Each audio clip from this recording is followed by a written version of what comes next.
we're starting section 310, which is about related rates problems. And in these problems, this is our final section, differentiation. These will all be word problems that we'll be looking at.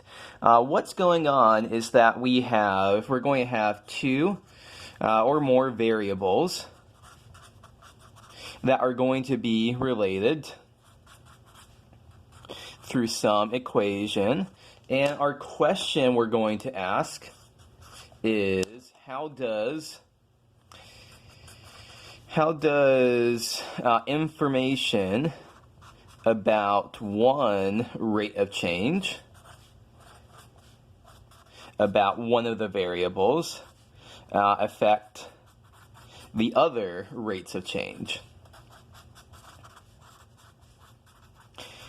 So, as I said, these are going to be word problems. We'll just basically, I'll show you one of the classic word problems here. I'll show you how to solve it. There's kind of be a list of steps you'll have to follow, and then we'll just see a bunch of other similar examples.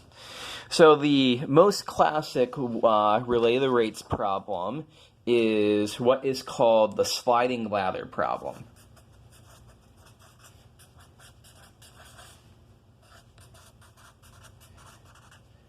Okay, so what happens in the sliding ladder problem is you have a wall, and you have some ground here, and you put a ladder against the side of the wall, like this.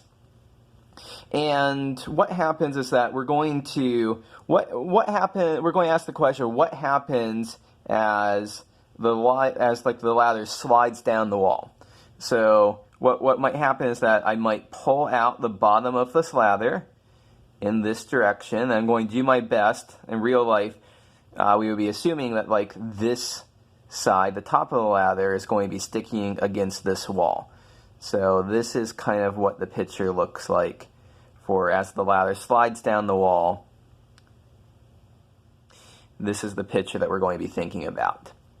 And so we have two variables here that we're going to be thinking about, which is where's the bottom of the ladder and where's the top of the ladder. And we're going to be asking the question then, well, how does information about what one rate of change affect other rates of change? How does information about how fast the bottom of the ladder is sliding out affect how fast the top of the ladder is sliding down the wall? And so an initial reaction that we might have to this problem is that if I tell you that I'm yanking away the bottom of the ladder at some constant rate, then maybe the top of the ladder is also sliding down at a constant rate. I think that might be our initial intuition. I think that would be my initial intuition. But as it turns out, let me just show something here, show a picture that will show that there's something going on here. So these three colored lines here are all the same length. They all correspond to the same length ladder. And they're at three different times. So, we basically have this, then this, then this. Three different times here. And as we can see, this is kind of corresponding to the bottom of the ladder is being yanked out at a constant speed. So the ladder starts in the pinkish position. After 1 second, it's at the purple position. After 2 seconds, it's at the green position. So we can see here that the bottom of the ladder is getting pulled out at a constant rate, that the distance from here to here is the distance from here to here. It moved the same distance in the first second as it moved in the second. But what about the top of the ladder? The top of the ladder went from here to here in 1 second. It went from here to here in the second second. So it moved a lot more between time is equal to 1 to 2 than it did from time is equal to 0 to time is equal to 1. So even though the bottom of the ladder is moving at a constant speed, it sure seems like the top of the ladder is speeding up. So that's the basic premise of these related rates problems. We want to figure out exactly how fast the top of the ladder is sliding down as the bottom of the ladder is being tugged across. So that's our goal. We're going to work this out in the rest of our video. And before we do that, let me present to you, here's the book's list of steps to solve related rates problems. So the first part is we want to identify variables and the rates that are related. The second is going to be we're going to come up with an equation relating the variables, and then we'll take derivatives of that. We'll differentiate it. And then finally, we'll solve the problem. So this is our kind of three-step outline. Let's take a look as to what it looks like in our sliding ladder problem. So here, let me just draw our ladder. And so, what information am I going to tell you here? I'm going to tell you that we have a 5-meter ladder. And it's leaning against the wall. And I'm going to tell you that the bottom of the ladder is 1.5 meters from the wall at the start, time t is equal to 0. And I'm going to tell you that the bottom is pulled away from the wall at a rate of 0.8 meters per second. And so our question is, how fast is the top of the ladder moving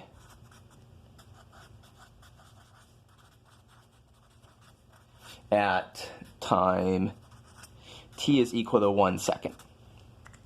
So that's what we're going to be tackling here. So we're given the length of the ladder. We're told where the bottom starts, how fast it's moving away, how fast is the top moving down.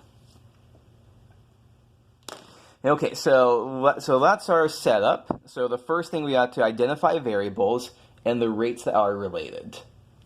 So we have to give some names to variables. Obviously, there's lots of things that we could do here. I'm going to follow what the textbook does and says x is position of the bottom of the ladder. And I'm going to say that h is the position of the top of the ladder.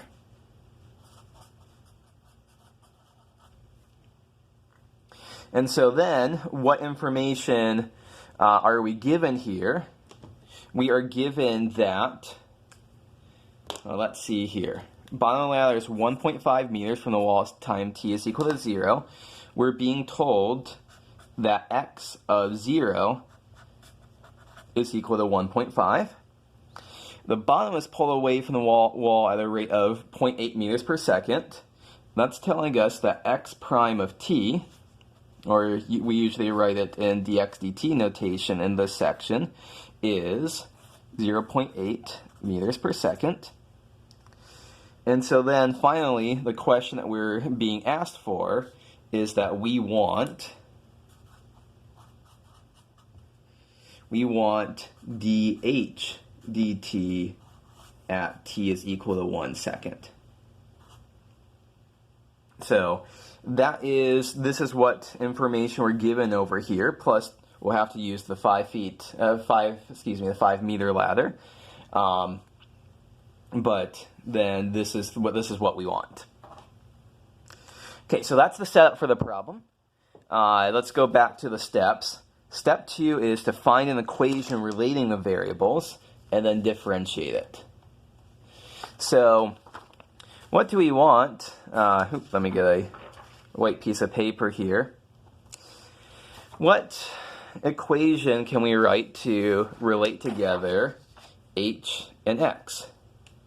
So if this is h and this is x here, well, what else are we given?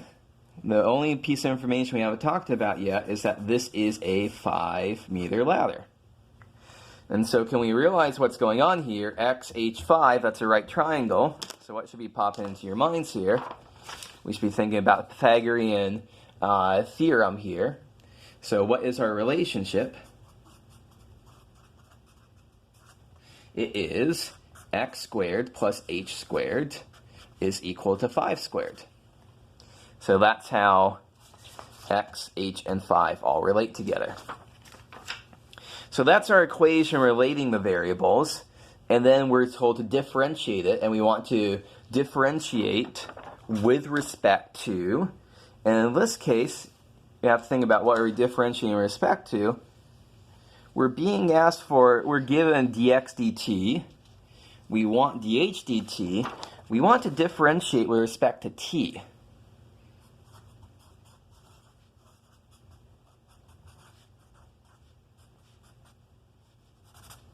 So this is going to be like an implicit differentiation kind of problem. That's why we're doing this after section 3.8 on implicit differentiation. So d by dt of x squared plus h squared is equal to d by dt of 5 squared. And so the chain rule in implicit differentiation tells us the derivative of x squared is 2x, but then there's a dx dt. From the chain rule, the derivative of h squared is 2h, but then once again there's a dh dt from the chain rule. And the right-hand side derivative of constant, that's 0. So here's our equation relating to variables, and now we have an equation that relates together. So we were given information about dx dt, we want information about dh dt. This is relating together dx dt and dh dt, which this is exactly what we want.